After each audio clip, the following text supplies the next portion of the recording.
Live and exclusive DD network पर।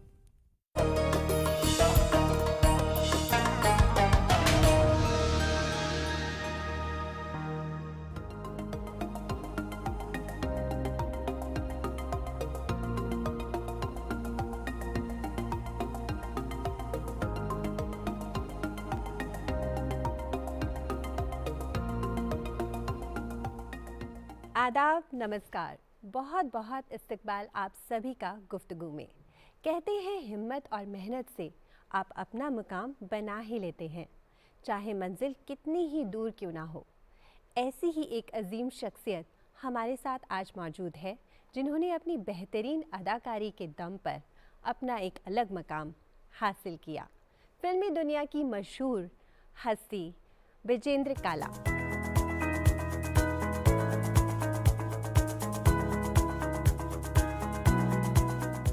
ब्रिजेंद्र काला एक ऐसा अदाकार जिसने छोटे छोटे किरदारों के जरिए अपनी एक अलग छाप छोड़ी। उत्तराखंड में पौड़ी गढ़वाल जिले के नौटियाल में पैदा हुए ब्रिजेंद्र काला आज किसी तारुफ के मोहताज नहीं है। थिएटर, टेलीविजन और सिनेमा में पिछले 40 वर्षों से सक्रिय ब्रिजेंद्र काला का ये सफर कुछ ऐसा है जैसे कोई जुगनू सितारों के बीच चमक रहा हो। मथुरा में इनका बचपन बीता और पढ़ाई लिखाई हुई। बायोकेमिस्ट्री में ग्रेजुएशन करने के बाद ब्रिजेंद्र काला ने एक्टिंग की दुनिया में ही कुछ कर गुजरने की ठान ली और लंबी जद्दोजहद के बाद वो कामयाब भी हुए। हासिल इनकी शुरुआती फिल्मों में से एक रही और जब वी मेट, मिथ्या, पीके, भारत और 83 जैसी फिल्मों में ब्रिजेंद्र काला की अदाकारी को लोगों ने खूब पसंद किया, जिससे ब्रिजेंद्र काला को एक बड़ी पहचान मिली। फिल्मों के साथ साथ ब्रिजेंद्र काला वेब सीरीज में भी अपनी अदाकारी के जौहर दिखा रहे हैं। ब्रिजेंद्र काला के लिए ये कहना गलत ना होगा कि ऐसे अदाकार किरदार में उतरकर उनमें जान फूंक देते हैं।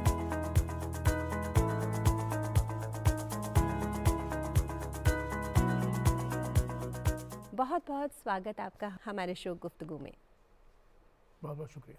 ब्रिजेंद्र जी, आप एक्टिंग की दुनिया में जाना चाहते थे और आपके वालिद वेट डॉक्टर बनाना चाहते थे आपको, तो उन्हें कैसे समझाया आपने? समझाना क्या होता है, वो एक उम्र ऐसी होती है जब आपकी लगन किसी तरफ लेके जाती है आपको। मेरा था कि मैं थिएटर की दुनिया में रच बस जाऊं और मेरे पापा जी का, पिताजी का ये था, क्योंकि वो वेटनरी कॉलेज में कार्यरत थे, वहाँ पे गेम सुपरिटेंडेंट थे मथुरा में जी। उनकी इच्छा थी कि जैसे उनके और कॉलेज के बच्चे वेट डॉक्टर बन रहे थे या उसकी तरफ उनका रुझान हो रहा था, तो वो भी चाहते थे कि मैं भी क्यों ना ऐसा कर लूँ। ख़ास तौर से एक मुद्दा था कि सरकारी नौकरी मिल जाए जी। वो एक ऐसा टाइम था जब हर किसी परिवार में जो भी बच्चे, ख़ास तौर से जो लड़का होता था, माँ बाप चाहते थे इसको जैसे तैसे करके कोई भी एक सरकारी जॉब मिल जाए कि एंड में इसको कम से कम पेंशन मिलती रहेगी जी। वो सब लोग एक इनसिक्योरिटी में जीते थे, क्योंकि वो वक्त ही ऐसा था। ये करीब यूँ समझ लीजिए कि 35 साल 40 साल पुरानी बातें हैं सारी, जी। है ना।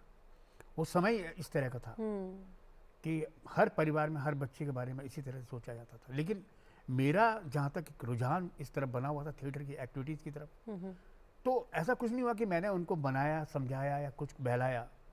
वो ठंडे बस्ते में चला गया, मतलब हम शांत रहे। अच्छा। वो भी बस देखते रहे। मैं अपनी नाटकों की गतिविधि में मशगूल रहा। थिएटर की रिहर्सल लंबी होती थी, कम से कम 1-1.5 महीने जब हम पूरी रिहर्सल करते थे, तो उसके बाद जाकर के वो परफॉर्म करते थे उसको। तो इस तरह से वो समय चलता गया। वो पापा भी आते थे प्ले देखने के लिए। अच्छा, तो वो आपको जाने दिया जाता था उस समय? हाँ, मतलब कोई रोक टोक नहीं थी। अच्छा। लेकिन कहने का मतलब उनका ये था कि तुम ये कर लो जिससे तुम्हारा भविष्य जो है वो संवर जाए। लेकिन वो समय का पता ही नहीं लगा। हम इसमें बिजी रहे और जिस तरह से मैं ये करता गया, अखबारों में नाम छपते गए। अच्छा। उनके कलीग्स दिखाते थे, देखो भाई ये तुम्हारे सुपुत्र की फ़ोटो छपी है। तो वो देखते थे, उनको समझ में नहीं आता, बोलो वो सब ठीक है, कि भाई एक खुशी के लिए कि हाँ एक लड़की की फ़ोटो आ गई, लेकिन ये करेगा क्या? बोलो यही करेगा और क्या, इसमें भी तो टर लगा हुआ है, डॉक्टर ना सही एक्टर सही। अच्छा सही बात है। तो समय के साथ साथ ये मतलब पता ही नहीं चला कि कब मैं अपनी दिशा की ओर बढ़ चला। और लेकिन बिना गॉडफादर के कितना मुश्किल रहा आपके लिए एक मुकाम बनाना? गॉडफादर कहते हैं लोग इन सब चीज़ों के लिए कि मतलब एक बैकबोन जी। कौन किसे, लेकिन मैं अगर कहूँ तो हाँ जी, मेरी भी एक गॉड मदर रही और उनको मैं अच्छा। कहूँगा डॉक्टर अर्चना नगर, जी जी। उनको मैं माँ बोला करता हूँ। हम्म। वो आकाशवाणी मथुरा वृंदावन में थी, उसके बाद वो वीर भारती बॉम्बे में आ गई, उसके बाद उन्होंने साथ ही साथ निकाह फिल्म लिखी चोपड़ा साहब की, आखिर क्यों लिखी। तो एक बहाना बना हुआ था, हम टच में थे, मैं और उनके दोनों पुत्र, हम सब थिएटर किया करते थे मथुरा में, लेकिन माँ यहाँ पर थी अर्चना जी बॉम्बे में। तो उन्होंने एक फिल्म लिखी सुबह होने तक, वो अच्छा। संदीपन ने, उनके बेटे ने डायरेक्ट की, वो लखनऊ में शूट की हम लोगों ने। तो वो थिएटर के साथ साथ हुआ, चलता रहा। चलता रहा। उस बहाने मैं पहली बार बॉम्बे आया। अच्छा। और समझ लो कि मतलब एक होता नहीं एक विजिटिंग आवर्स टाइप, कि मैं उस शूटिंग के बहाने आया मैंने कमालिस्तान और न जाने कहाँ कहाँ उस फिल्म के शूटिंग के साथ, मेन शूट हमारा बॉम्बे में लखनऊ में हो चुका था, अच्छा। लेकिन थोड़ा बहुत यहाँ पर भी हुआ। जी।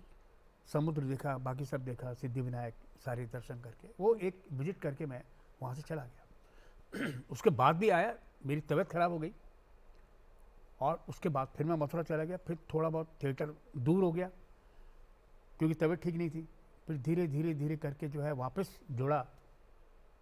और इस बीच न जाने हमने क्या क्या कर लिया, एक कंप्यूटर इंस्टीट्यूट खोल लिया, मैं और मेरे 2-3 मित्रों ने मिलकर। अच्छा। हाँ, तो कंप्यूटर के बारे में हमें कुछ आता नहीं था, लेकिन हमारा सिर्फ ये था कि रख रखाव, उसकी डिजाइनिंग करना, उसको मैनेजमेंट करना, उसको कैसे मार्केटिंग करना, वो जो थोड़ा बहुत हमको अपनी जो एक्टिविटीज़ थी, उसका जो एक्सपीरियंस था, उसको हम वहाँ दिखाया करते थे। और फिर अचानक एक दिन जो है हम आ गए बॉम्बे। अच्छा, ये थिएटर गांव क्या था?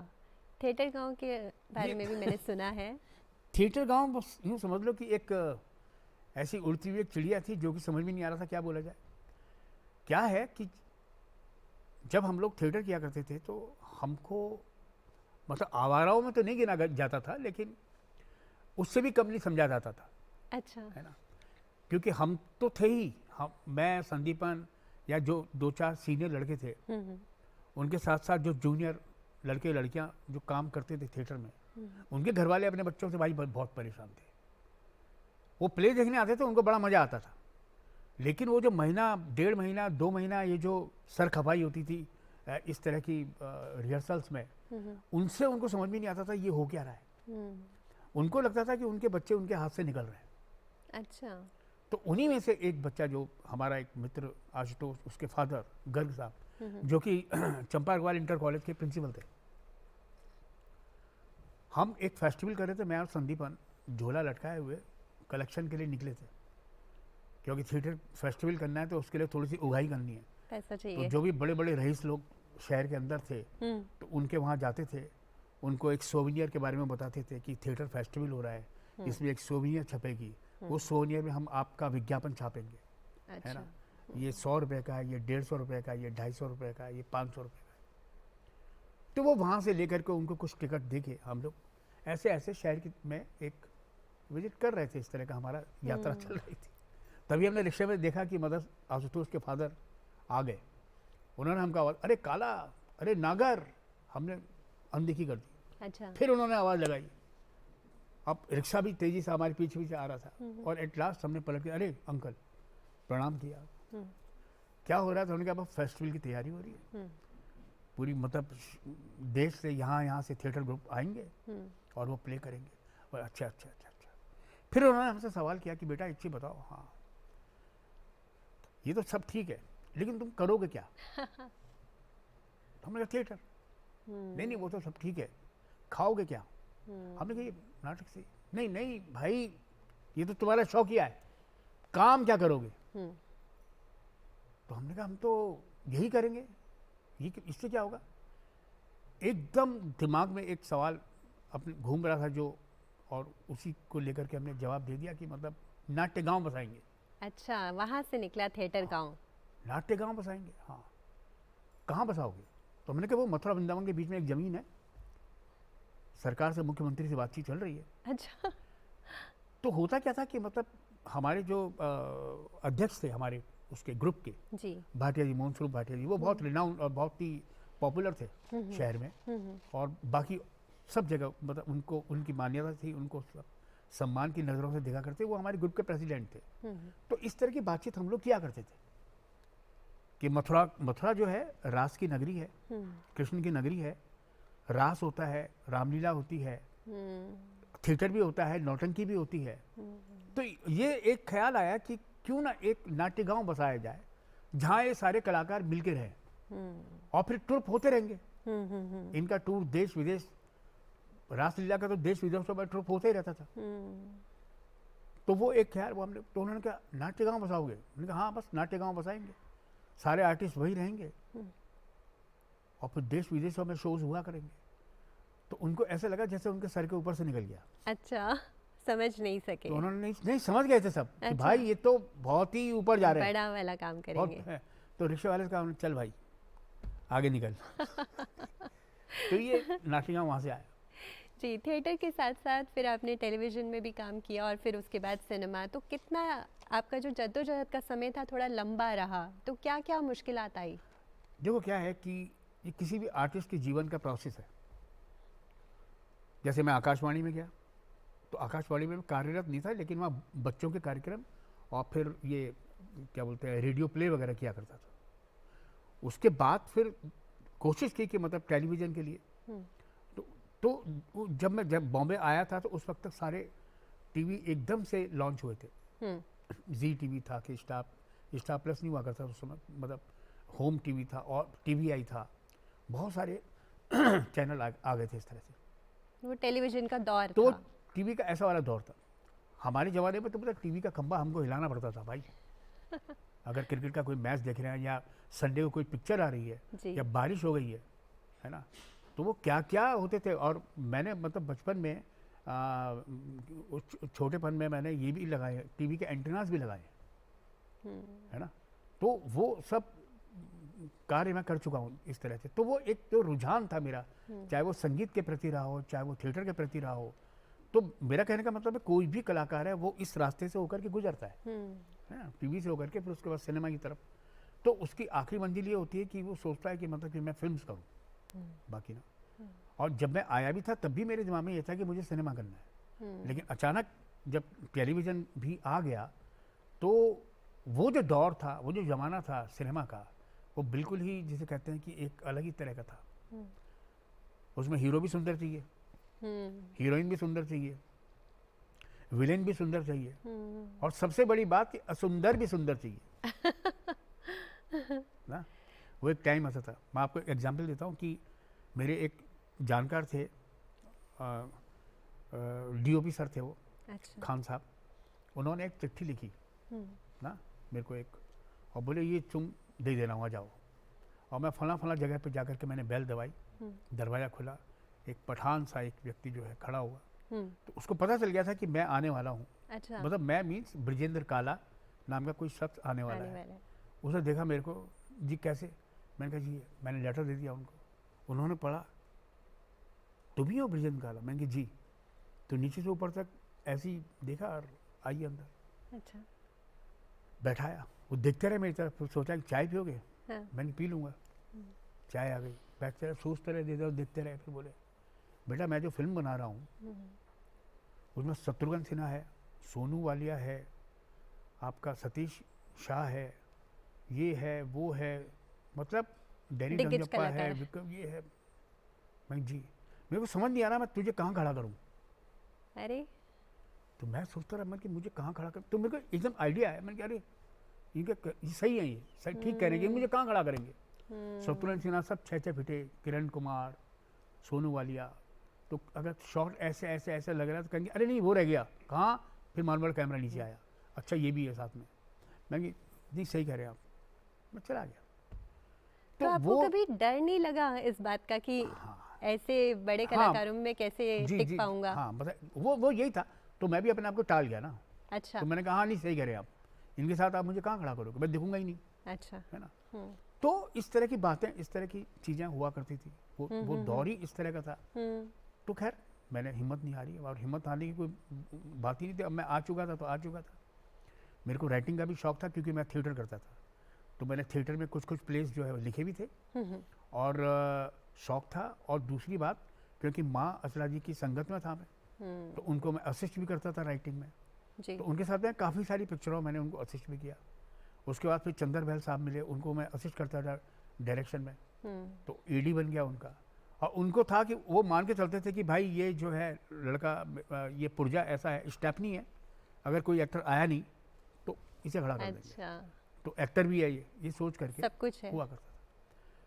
तो थिएटर के साथ साथ जो एक्टिंग जो होती है, वो मैं बता दूं कि मतलब कि वो थोड़ी सी भिन्न है। दोनों ही जो है वो अलग तरह के वो हैं। तो चंद्रबल साहब के साथ जब मैं परफॉर्म कर रहा था, एक कोई मैंने सीरियल का किया, तो मुझे ये था कि मैं तो थिएटर से आया हूँ, मुझे किसी की वो तो है नहीं। अच्छा तो मैंने जम के अपने जो है एक्टिंग आती है एक्टिंग मुझे तो आती बहुत कर दी। तो बढ़िया। वहाँ से ओ थिएटर थोड़ा कम वो बालकनी वाले वो सब देख रहे हैं तेरे को, अच्छे से दिख रहा है तो। फिर समझ में आया कि ये दोनों जो विधाएं हैं अलग है, अलग है। इनमें अलग अलग तरीके से ही परफॉर्म करता। हम थिएटर में करते हैं अपने मतलब, क्योंकि हमको दूर तक जो है आवाज़ भी पहुंचानी होती है और भाव भंगिमाएं भी कायदे से दिखानी होती है ना। तो थोड़ा सा हम एक्सटेम्पोर करते हैं उसको। लेकिन सिनेमा क्योंकि कैमरा बिल्कुल नज़दीक है आपके, वो आपके हाव भाव को सबको बहुत तरीके से दिखा रहा है। डायलॉग राइटिंग से एक्टिंग में कितनी हेल्प मिली आपको? डायलॉग राइटिंग से एक्टिंग पे मुझे हेल्प इस तरह से मिली। हेल्प देखो, एक्टिंग में हेल्प तो मुझे क्योंकि मैं थिएटर करता था जी। और डायलॉग राइटिंग, स्क्रिप्ट राइटिंग का थोड़ा सा सेंस जो होता है, आपका सेंस ऑफ ह्यूमर थोड़ा शार्प हो जाता है अगर आप लिखते भी हैं। वो मेरे को कहाँ मददगार होता है कि कोई भी स्क्रिप्ट अगर मेरी आंखों के सामने आती है या मैं उसको पढ़ता हूँ, तो पढ़ने के साथ मुझे एक अंदाज़ा इतना तो रहता है कि ये बहुत अच्छा लिखा हुआ है, ये अच्छा लिखा हुआ है, ये बहुत बेकार लिखा हुआ है। तो वो जैसा भी होता है उसको मैं डायरेक्टर के साथ बांटता हूँ, रिएक्ट करता हूँ। अगर मज़ा नहीं आ रहा है क्या है ये इम्प्रोवाइज कर देते तो हैं आप उससे? वो खुद ही बोलते हैं अपने आप की नहीं अच्छा लगा, मज़ा नहीं आ रहा। हाँ अरे मैंने कि यार ऐसे कोई बोलता है क्या? नहीं इसको करते हैं ना, इसको बनाते हैं ना। अभी क्या है, अभी के डायरेक्टर्स पहले के डायरेक्टर्स में बहुत फ़र्क है। पहले जो डायरेक्टर्स हुआ करते थे उनकी स्क्रिप्टें ही साल भर में तैयार होती थी जी। तो उनका ये रहता था कि जो हमने लिख दिया भाई पत्थर की लकीर है, आपको यही बोलना है, यही कॉमा लगाना है, यही फुल स्टॉप लगाना है। और मैं हैट्स ऑफ करता हूँ उन एक्टर्स को जो उस तरह से काम करते थे। बिल्कुल वो मतलब हमारे बस का नहीं डिफिकल्ट है वो काफ़ी, कि सेम वैसे ही बोलना उस तरह से जो लिखा हुआ है उन्हीं लाइन। अभी क्या है, अभी हम फ्लावरी लाइन बोलते हैं, जो हमारे दिल में आ रहा है हम उसको उसी के हिसाब से बोलते हैं। तो उसमें क्या होता है, एक तो नेचुरल एक्टिंग हो जाती है जी। क्योंकि टाइम बदल गया है। पहले क्या था, पहले तो चीज़ें डबिंग में भी संभाली जाती थी। आधी एक्टिंग उस समय होती थी, आधी तब होती थी जब आप डबिंग करते थे, उन चीज़ों को संभाल लेते थे जिनमें मज़ा नहीं आ रहा। आज हमारे लिए बड़ी मुसीबत हो जाती है जब हम वो फ्लावरी डायलॉग की डबिंग करते हैं तो वो वैसा नहीं आता जब हम डबिंग करने जाते हैं। जी। आपने बहुत तरह के किरदार निभाए हैं, अलग अलग तरह के किरदार निभाए हैं, तो आप सिचुएशन के अकॉर्डिंग मोल्ड कर देते हैं कैरेक्टर को?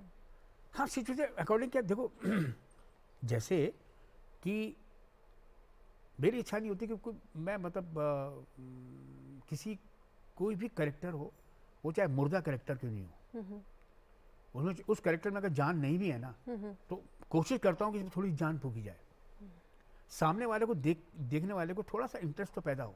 देखो क्या है कि अभी आज की तारीख में हमको किरदार क्या मिलते हैं, इसका बाप बन जाओ, उसके बाप बन जाओ, इसके चाचा बन जाओ, उसके ताऊ बन जाओ, है ना। तो ये जो अब इनमें इस तरह के बहुत सारे काम होते हैं, बहुत सारी फिल्म्स आती हैं, सीरियल्स आते हैं, सीरीज आती हैं, लेकिन इनको आप थोड़ा डिफरेंट कैसे कर पाओगे, उन किरदार को थोड़ा सा भिन्न कैसे कर पाओगे, उनमें थोड़ा सा चटपटापन कैसे भर पाओगे ना। तो वो चाहे स्क्रिप्ट में है चाहे नहीं है, तो उसकी कोशिश रहती है कि मैं उसको थोड़ा सा और इसीलिए शायद आपका एक अलग ही अंदाज जो आपका नेचुरल है वही निकल के आता है और आप उस वो पे बन जाता डालते है। भी हैं। हाँ, वो प्रभु कृपा है, वो थोड़ा बन जाता है। इसी से रिलेटेड एक किस्सा था गुलाबो सिताबों का अमिताभ बच्चन जी के साथ। हाँ। वो क्या कि मतलब फर्स्ट डे मैंने शूट किया था उनके साथ, सर के साथ, और वो 2-3-4 टेक में ओके हो गया सीन। उसके बाद सुजीत सरकार बोले तो मूविंग ऑन, नेक्स्ट लगाते हैं। तो मैं भी जाने लगा तो पीछे से आवाज़ आई, अरे सर आपका तो भाई एक अंदाज है, एक अलग सा है, अगर इस सीन को अगर उसमें उस तरीके से अगर थोड़ा सा किया जाए तो मज़ा आ जाएगा, मुझे लगता है। मैंने पलट के देखा तो एक तो मुझे ये लगा कि इनको भी पता है कि मैं कैसे करता हूँ।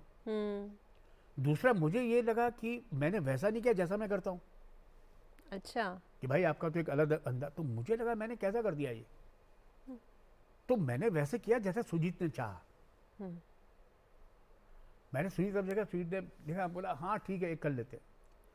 अब वो मैं अपनी ही कॉपी कर रहा हूँ।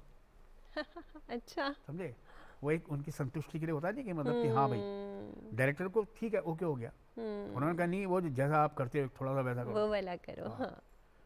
तो मेरे को एहसास है इस बात का कि मैं जब भी करता हूँ, मेरी जो डायलॉग डिलीवरी है वो कभी कभी पल्ले पड़ती है, कभी नहीं पड़ती, लेकिन समझ में आ जाती है कि ये मतलब ये बोलना क्या चाह रहा है ये करेक्टर। तो उनका मतलब ये था कि तुम थोड़ा फास्ट बोल करके इसको वैसे करो। अच्छा। मैं कर रहा था जैसे सुजीत ने, डायरेक्टर ने मुझे समझाया। मेरा मानना है कि मैं अपने तरीके से कितने किरदार कर लूँगा। कोई भी कलाकार है, अगर उसने 100 फिल्में की हैं तो वो 10, 12, 15 कर लेगा, 20 कर लेगा, थोड़ा डिफरेंट करके अपनी तरफ से, लेकिन उसके बाद बचेगा कुछ नहीं। तो मेरा मानना है कि आप डायरेक्टर को सुनो, वो आपको एक नई दिशा देगा। वो जैसा बताए अगर आप वैसा करोगे तो आपको कुछ डिफरेंट करने को मिलेगा। अब आप थोड़ा सा भिन्न कर पाओगे, अपना करने जाओगे तो फिर वैसे ही हो जाएगा जैसा आपने पहला वाला किया था। और इसीलिए शायद आप जब कॉमेडी करते हैं तो आप तो बिल्कुल सिंपल वे में करते हैं, लेकिन दिलों को बहुत छू जाती है वो कॉमेडी। मैं इसलिए बोलता हूँ मैं कॉमेडी नहीं करता। मैं हमेशा कहता हूँ कि मैं कॉमेडी नहीं करता। हाँ। मैं जो भी करता हूँ वो सिचुएशनल के हिसाब से होती है। हाँ। और वो हास्यास्पद हो जाती है सिचुएशन। अभी अगर हम पान सिंह तोमर भी देखें तो डरा हुआ है, सहमा हुआ है, कॉमेडी करने की तो कोई गुंजाइश ही नहीं है उसके पास। और सामने एक बहुत ही सीरियस किरदार, एक डाकू है जिससे सारी दुनिया डरती है, उसका इंटरव्यू लेने पहुंचा हुआ है। अब वो हालात, सिचुएशन ऐसी बनती हैं कि लोगों को हंसी आती है। हाँ। तो वही मतलब कि उसको अगर मैं सीधा सीधा करता, सवाल जवाब, वो कहानी खत्म हो जाती। और जब वो पोर्शन फिल्म के अंदर आता, लोगों को लगता अरे यार ये क्या आ गया, है ना, वो बोलते कि आगे बढ़ो। लेकिन होता ये था कि जब वो सिचुएशन आती थी लोग इंटरेस्ट लेके देखते थे। अब देखो क्या होता है इसके साथ, है ना, कि इस बार, पिछली बार ऐसा हुआ था, इस बार क्या होता है। तो अपने किरदार को थोड़ा सा चटपटा, थोड़ा सा रूहानी बनाना अगर कोई कलाकार कर पाए तो बहुत अच्छी बात है वो। हाँ। क्योंकि ऑडियंस को इंटरेस्ट आता है, थोड़ा सा एंटरटेनिंग लगता है। किरदार तो आपने बहुत सारे निभाए हैं और बखूबी निभाए हैं, लेकिन सबसे फेवरेट आपका कौन सा है अब तक? मैं ये बोल ही नहीं पाता कभी भी कि कौन सा मेरा अपना फेवरेट है, क्योंकि मैं कसम से बताऊं, मैंने सबके साथ जस्टिस किया है। मैं हर किरदार के साथ इतनी मेहनत कर रहा हूँ, क्योंकि बहुत सारे किरदार ऐसे हैं जो कि रिलीज़ नहीं हुए। काश अगर वो रिलीज़ होते तो हो सकता है आप कहते कि अरे यार वो बहुत अच्छा था, अरे वो तो और भी अच्छा था। तो मैं सभी को अपना मानता हूँ, और तो एक को किसी को बोलना बड़ा ही, मुझे पता है कि मतलब लोगों को जैसे पान सिंह तोमर बहुत पसंद आता है, बहुत इंटरेस्टिंग लगता है, कुछ लोगों को मिथ्या का बहुत इंटरेस्टिंग लगता है।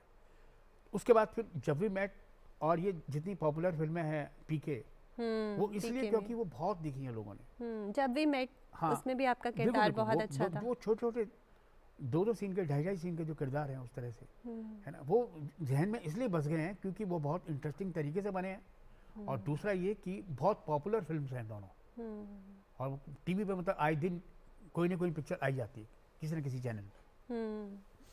नहीं, ये जो आपने किरदार निभाए, चाहे इनका बहुत ही छोटा सा था, लेकिन फिर भी वो इतना बड़ा इम्पैक्ट छोड़ के गए, तो वो चीज़ आपने क्या कुछ अलग तैयारी करते हैं इसके लिए आप? नहीं, मैं तैयारी नहीं, मैं मतलब ये जो न्यू कमर्स लड़के लड़कियां होते हैं, सबसे मेरा एक ही कहना होता है कि आप अपने काम के प्रति ईमानदार रहिए।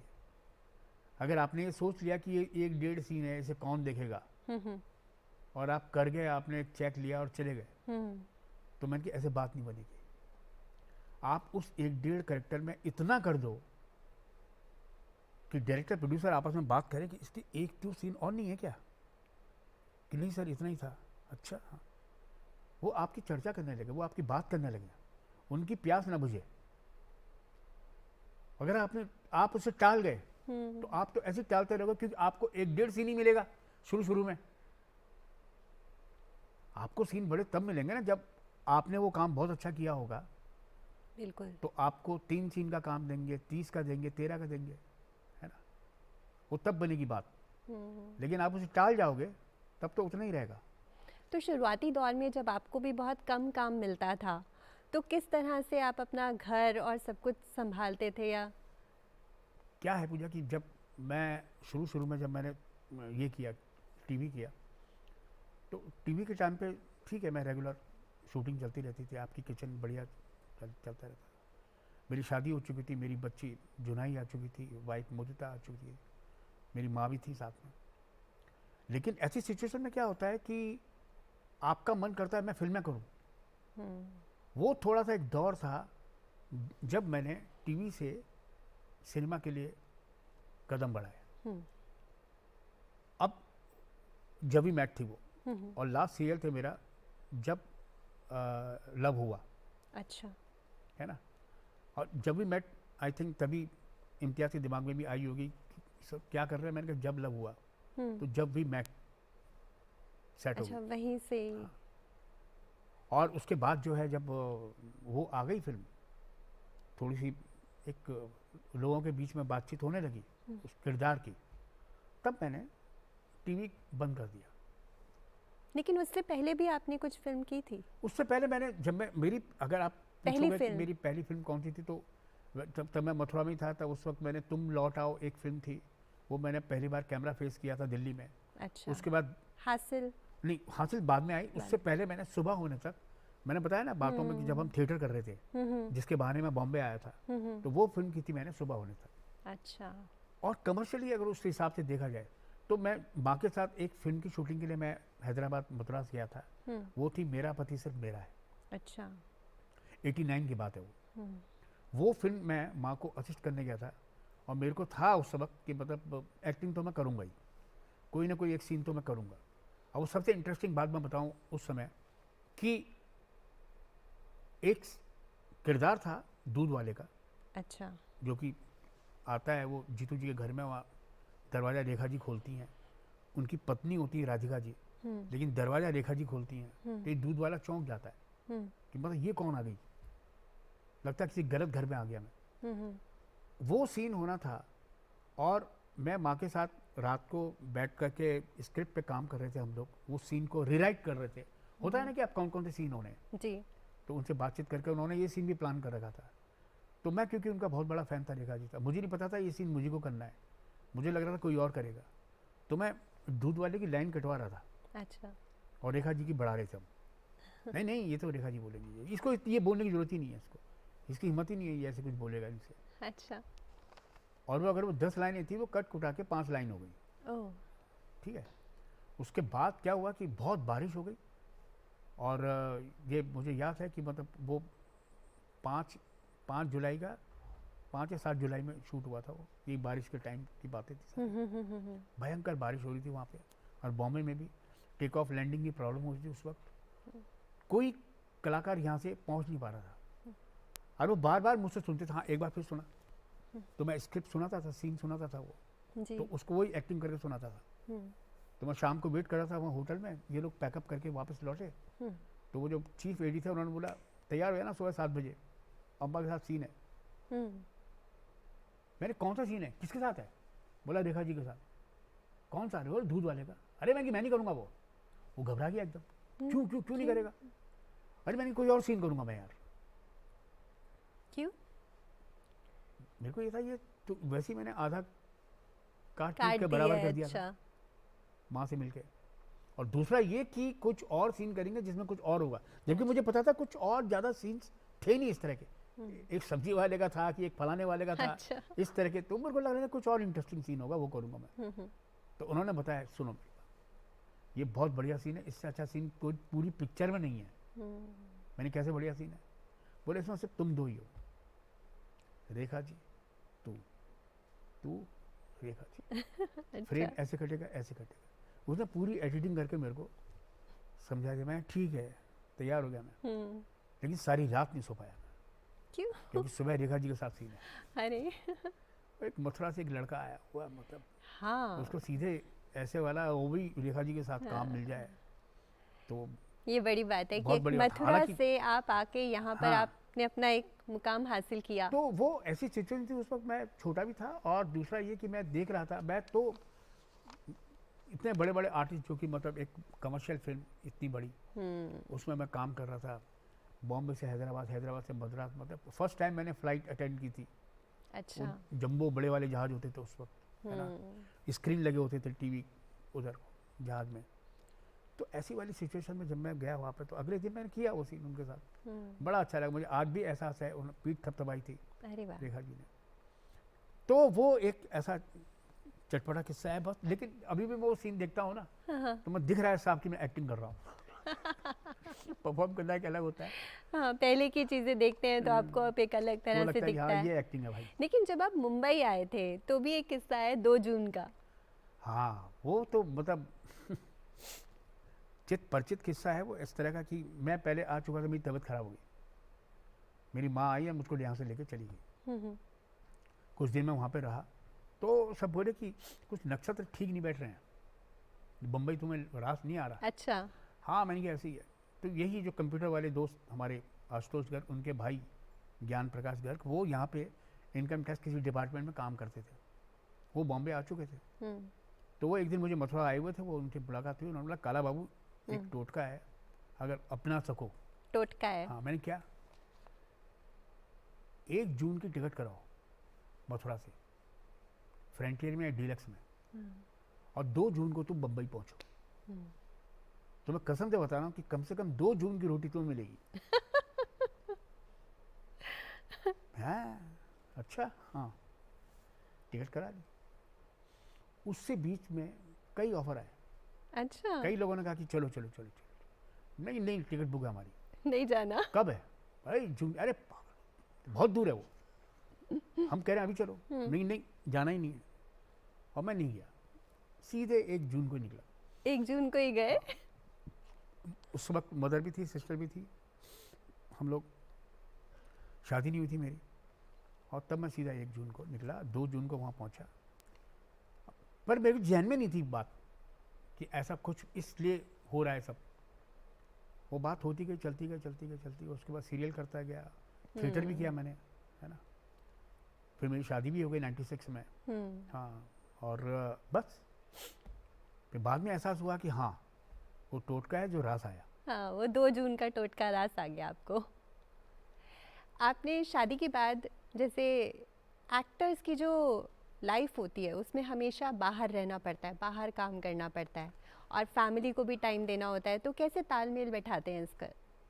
देखो वही है, जैसे कि हम किसी भी सिनेमा का, किसी सीरीज़ का स्क्रीन प्ले लिखते हैं, कुछ कहानियाँ घर में होती हैं, कुछ सीन घर में होते हैं, कुछ सीन घर के बाहर होते हैं। वही हमारे जीवन में चल रहा है ना साथ के साथ। मतलब सिर्फ ऐसा नहीं कि मतलब फौजी होते हैं और भी कई कर्मचारी होते हैं, नेवी वाले होते हैं, जी। घर छोड़ छोड़ के इतने दिन काम करते हैं। हम तो कुछ चंद दिनों के लिए घर से बाहर जाते हैं, लेकिन सिलसिला हमारा ऐसा बनता है कि मतलब हर महीने करीब करीब 15-15 दिन आप घर के बाहर रहते हो, फिर आते हो, फिर 5 दिन रहे, फिर उसके बाद फिर चले गए। क्योंकि शूट ऐसे ही होता है। अभी क्या है कि रियल लोकेशन पे शूट होती है। पहले मैक्सिमम क्या होता था कि बॉम्बे में सेट लगते थे, है ना, क्योंकि इतना फैमिलियर नहीं थे लोग शूटिंग के। अभी क्या है, शूटिंग फैमिलियर हो गए हैं बाहर भी। कुछ कुछ जगह ऐसी मिल गई हैं जो थोड़ी सी मतलब रियलिस्टिक टाइप की लगती हैं, कहानी के अकॉर्डिंग लोग जाते हैं। बिल्कुल। तो ऐसी सिचुएशन में क्या होता है कि हमको भारी काम करना पड़ता है। तो जो फैमिली है, आपकी वाइफ, पत्नी है, आपकी बच्ची हैं, वो जो है घर में रहते हैं, अकेले रहते हैं, तो डेफिनेटली मतलब फिर जो समय आपको मिलता है वो आप अपने परिवार के साथ।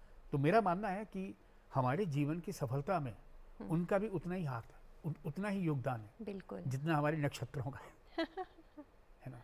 मेरी जी। पत्नी मोहिता जो है वो हमेशा एक शिकायत बनी रहती है कि भाई अक्सर तुम बाहर ही रहते हो। तो अभी मैं कोशिश करता हूँ कि कुछ कुछ मोमेंट्स ऐसे मिलते हैं कि अगर 7-8 दिन की शूट है तो मैं साथ में लेके चला जाता हूँ। अगर उनको साथ में रहना है उस वक्त या 3-4 दिन भी रहना है तो वो रह लेती है, वापस आ जाती है। आपकी लव मैरिज थी कि अरेंज? नहीं, अरेंज मैरिज थी जी। अच्छा। वो लव टाइप लगती है। इतना समझते हैं एक दूसरे को। हाँ, और मतलब एक अंडरस्टैंडिंग होने के बाद फिर सब कुशल मंगल चलता है। जी जी जी। ये मैंने जब मैंने बताया कि टीवी चैनल नए नए आए थे जिस वक्त, तो शुरू के जो सोनी टीवी पे एक चैनल पे एक सीरीज थी, सीरियल था, उसका नाम था घाव। वो मैंने दिल्ली में किया था। मतलब वो मैंने लिखा था अपने एक दोस्त के साथ मिल करके। और तो वही मतलब उस वक्त जो है जब मैं दिल्ली में रह रहा था, देन होता नहीं है कि मतलब आपका इतना समय निकल, तो लोग पूछते थे कि बकाला शादी वादी नहीं करोगे क्या? हाँ, नहीं क्यों नहीं करेंगे, बोलेंगे तो आई बिलोंग्स टू गढ़वाल। अच्छा। है ना? जी। तो मतलब पौड़ी गढ़वाल, वहाँ जो मेरा गांव है वहाँ मेरा जन्म हुआ, लेकिन रहा मैं मथुरा में। अच्छा। उस वक्त वो यूपी था, पहाड़ भी यूपी में ही आता था उस वक्त, है ना।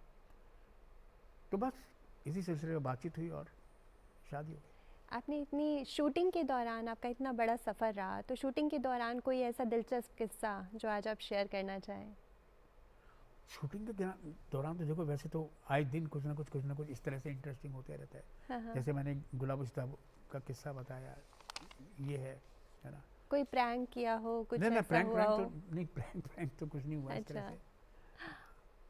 मतलब क्या है कि सबसे अच्छी बात ये होती है कि जब आप अपने को आर्टिस्टों के साथ समय व्यतीत करते हैं। जैसे एक बहुत इंटरेस्टिंग सी बात है कि वीना पाठक साहब के साथ मैंने अभी करीब 18वीं फिल्म की है।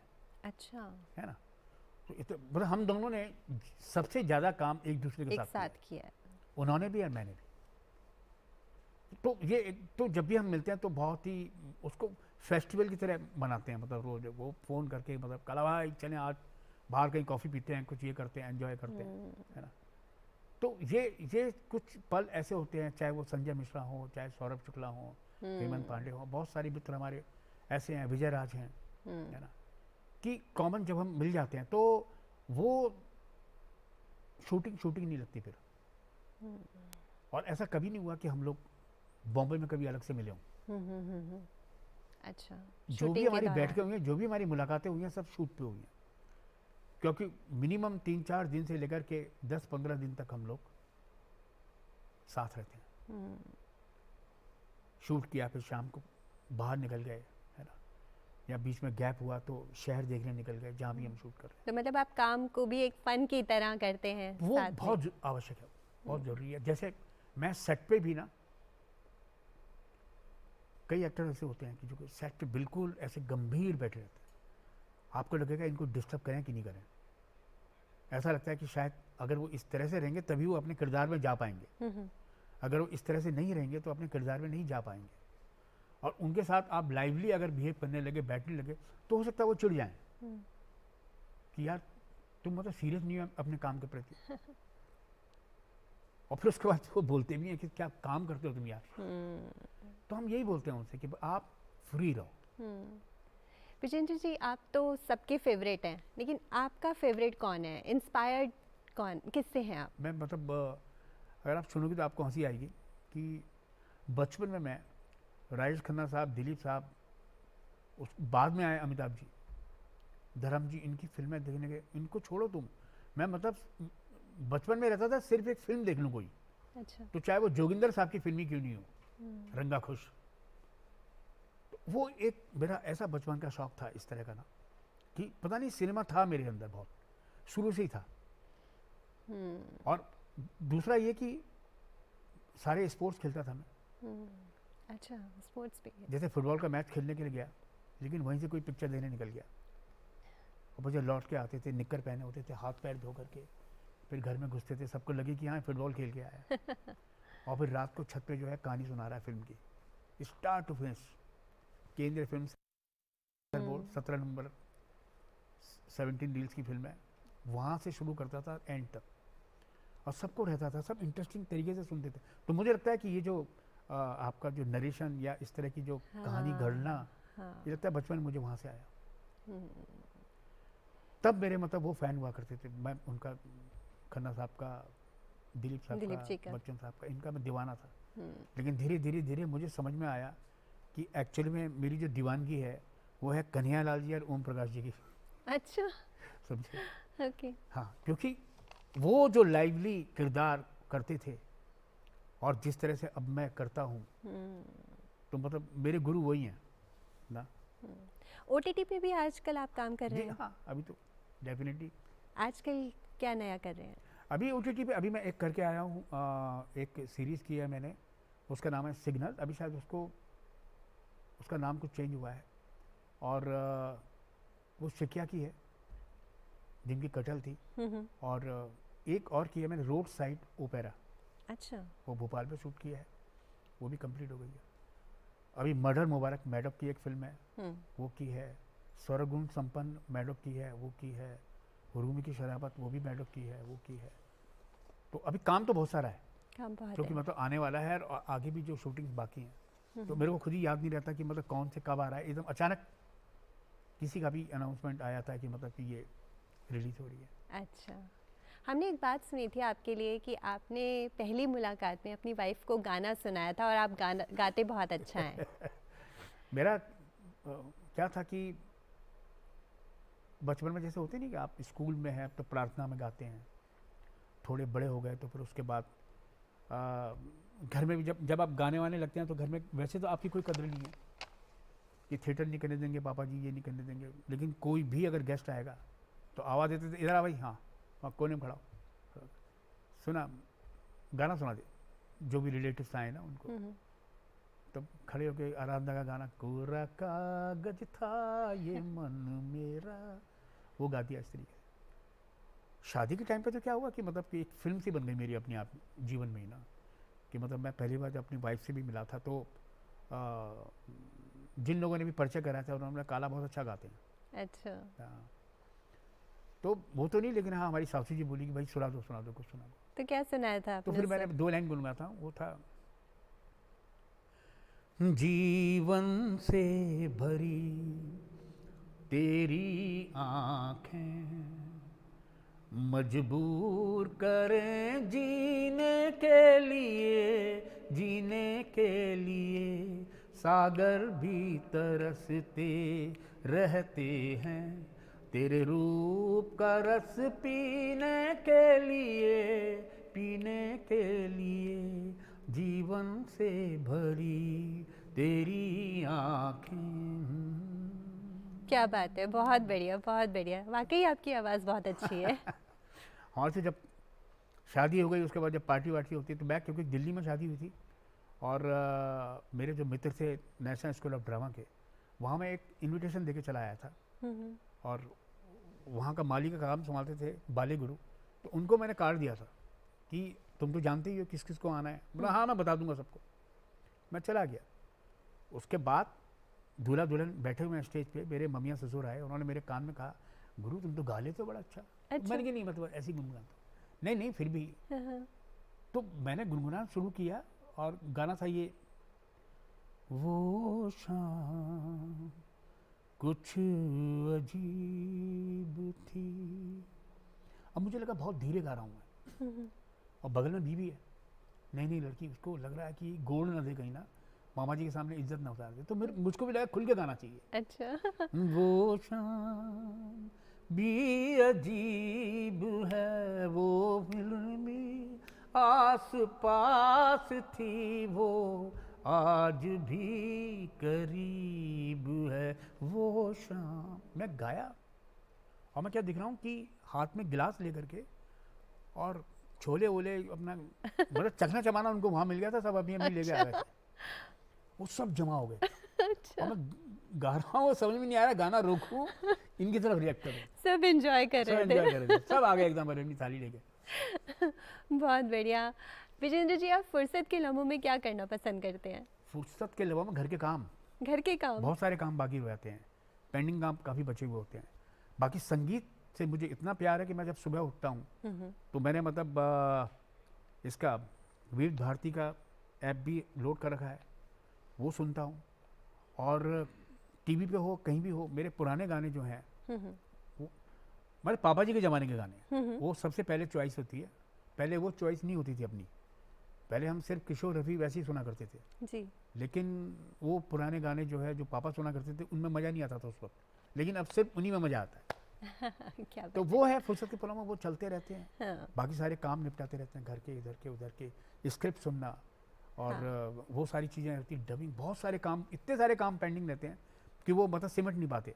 अच्छा। कभी समझ में नहीं आता कि कहीं घर अधूरा नहीं रह जाए, कहीं वो काम अधूरा नहीं रह जाए। तो बस उसी सामंजस्य में टाइम पास हो जाता है। कुछ खास लोगों को याद करना चाहेंगे आज आप? हाँ, मतलब मैं याद करूँगा अपने उस बचपन को जब मैं पहली बार बम्बई आया था। बचपन तो नहीं, लेकिन हाँ फिर भी इतनी हरी भरी जवानी नहीं थी, लेकिन जिस तरह से मैं आया उस वक्त, वो और वो मथुरा के वो दिन, वो पल, वो थिएटर की एक्टिविटीज़, जब पहली बार हम तरसा करते थे और दूरदर्शन के दरवाजे तक जाने के लिए तरसा करते थे, रेडियो के दरवाजे तक जाने के लिए। मुझे याद अच्छी तरह से कि सीरियल्स स्टार्ट हुए थे नए नए, और ऐसा होता था कि कोई लेटर वेटर बना के, लेटर हेड बना के कोई आप जमा कर दो वहाँ जाके, इस तरह की बातें होती थी ना उस समय। कितने सारे सीरियल, यहाँ तक की बातें होती थी वो पान वाला भी जमा कर रहा है कि वो भी जमा कर रहा है, ये भी जमा कर रहा है, सब अपने अपने सीरियल जमा कर रहे हैं, है ना। जिसका पता नहीं किसकी लॉटरी लगे, किसका पास हो जाए, वो नंबर निकलते थे उस समय, डिक्लेरेशन होता था उस तरीके से।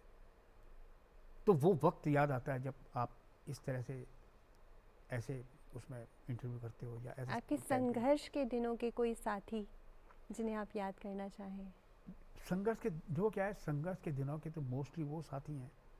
एक तो आपका परिवार जो आपके साथ रहा, सबसे बड़ी बात वो है, और वो साथी जो बेचारे वो भी संघर्ष ही कर रहे थे समझे जी। लेकिन किस्मत उसे कहते हैं कि सब अपनी अपनी फील्ड में संघर्ष कर रहे थे, और उसके बाद जब आप एक मुकाम पे धीरे धीरे करके आते हैं तो एक समय आता है कि जिसको जो डायरेक्शन में काम कर रहा है उसने आपको ब्रेक दिया, है ना। तो तिग्मांशु धूलिया उस वक्त के टाइम पे, रजत कपूर उस टाइम के वक्त के बाद पे, उन्होंने मुझे काफ़ी काम दिया। टिशू के साथ मैंने काफ़ी काम किया साथ के साथ उस वक्त, है ना, और उनके काम की वजह से फिर मुझे आगे काम मिलता चला गया। तो ये सारे दोस्त, सारे साथी जो हैं, ये इनको मैं कभी नहीं भूल सकता। विजेंद्र जी, हमारी दुआ है कि आप इसी तरह से बेहतरीन काम करते रहें और हमारा मनोरंजन करते रहें। आप यहाँ तशरीफ़ लाए, इसके लिए हम तहे दिल से आपका शुक्रिया। बहुत बहुत शुक्रिया आपका भी कि मुझको इस मौके पे बुलाया, इस समय बुलाया, इस कार्यक्रम में बुलाया। बहुत अच्छा लगा मुझे, और सबको मेरा बहुत बहुत बहुत बहुत प्यार, बहुत बहुत प्रणाम। तो नाज़रीन, गुफ्तगू में फ़िलहाल इतना ही। अगले हफ्ते आपसे फिर होगी मुलाकात एक नई शख्सियत के साथ। तब तक के लिए हमें दीजिए इजाज़त, और आप बने रहिए डीडी उर्दू पर। आदाब।